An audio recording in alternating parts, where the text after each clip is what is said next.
A reading from the Gospel according to Matthew. Jesus said, "If another member of the church sins against you, go and point out the fault when the two of you are alone. If the member listens to you, you have regained that one. But if you are not listened to, take one or two others along with you, so that every word may be confirmed by the evidence of 2 or 3 witnesses. If the member refuses to listen to them, tell it to the church.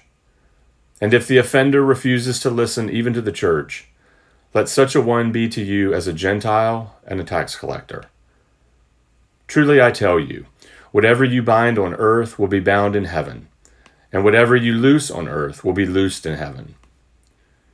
Again, truly I tell you, if 2 of you agree on earth about anything you ask, it will be done for you by my Father in heaven. For where 2 or 3 are gathered in my name, I am there among them." Here ends the reading.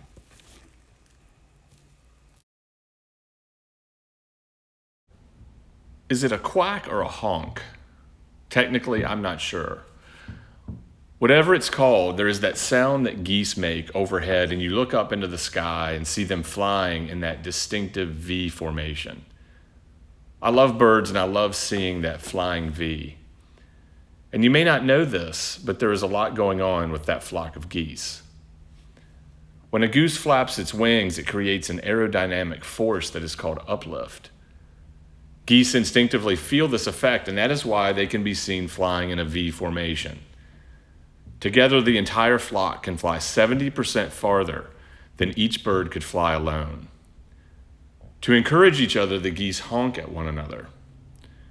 When the lead goose tires, it moves to the back of the formation, and another goose takes over the lead. In other words, they share leadership and responsibility.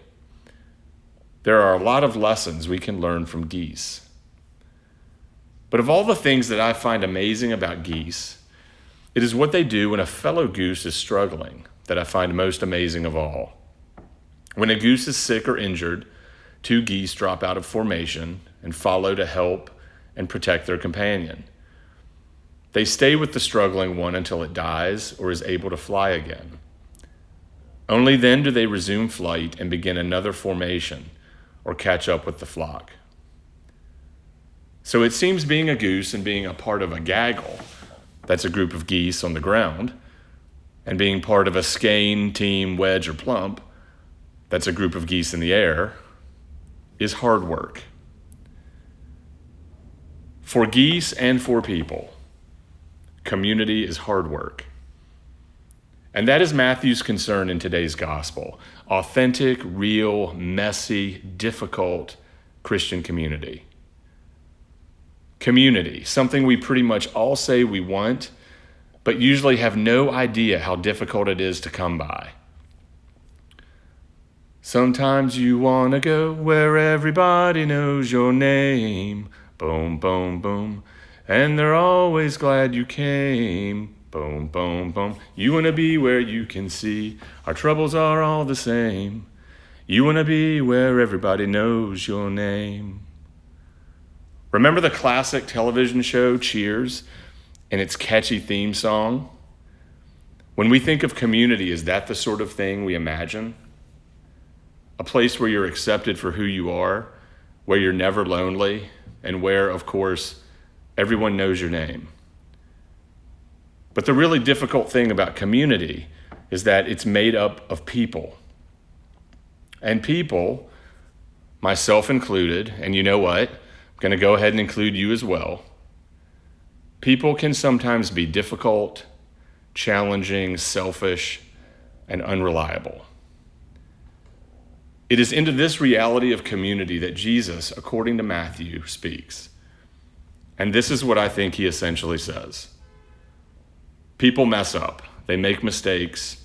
They fall short sometimes. They sin. Communities are made up of these imperfect people. Then Jesus shares some great advice that seems straight from family systems theory. Side note, I highly recommend checking out family systems theory to help you know a little more about how families and groups of people function. So Jesus says when people mess up and you are involved, then you should do something about it. Like go talk to the other person directly, like a mature adult, rather than behind his or her back. If that doesn't work, involve some others of the community. And if that doesn't work, well, then things are more serious. Many know all too well how painful church conflict can be, and some have left the church out of a sense of betrayal and hurt. In this passage, however, Jesus seems to assume that there will be conflict among his followers. We're not immune from conflict. What makes us Christian is not whether or not we fight and disagree and upset one another, but how we go about addressing and resolving these issues and moving forward. Of course, while conflict may be inevitable, we are called to model another way, a countercultural approach to conflict. Not the yelling, slandering, gossiping, humiliating approach that we so often see in the world. And not pretending that it does not exist with a smile and bless his heart while feeling disgust on the inside. The Jesus way that we are called to is the higher task of reconciliation. Here is another way to put it. True, real, authentic community is hard to come by. It's work, but work that is well worth it. Because when we find it, it is like experiencing a little glimpse of heaven on earth. When we gather in this way, with honesty and integrity, even when it is hard, amazing things can happen because Jesus is with us, right there, in our midst. There are lots of types of communities. There are cyber communities, which many of us may be experiencing more and more of these days, and social media communities. There are work and school-related communities. There are communities that are more like clubs or affinity groups. All of these communities are different, and each shares distinct characteristics and have their place. But what kind of community do we want our church to be? Largely social and maybe even somewhat superficial? In other words, safe? Or do we want something more meaningful or intimate, which is also riskier and harder? Do we want our church to be a place that can both encourage us and hold us accountable? Are we looking for a place where we can be honest about our hopes and fears, dreams and anxieties? Do we want somewhere we can just blend in, or are we looking for a place we can really make a difference? May we be willing to risk and work to be the kind of community that is the Christ-like kind.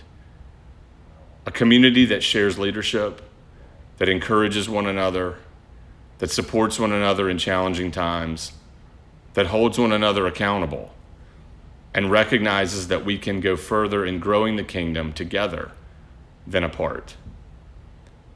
A community in many ways like a flock of geese, messy at times, but able to soar. True, real, authentic, but difficult to come by. A community shaped by Christ and with Christ in our midst. Amen.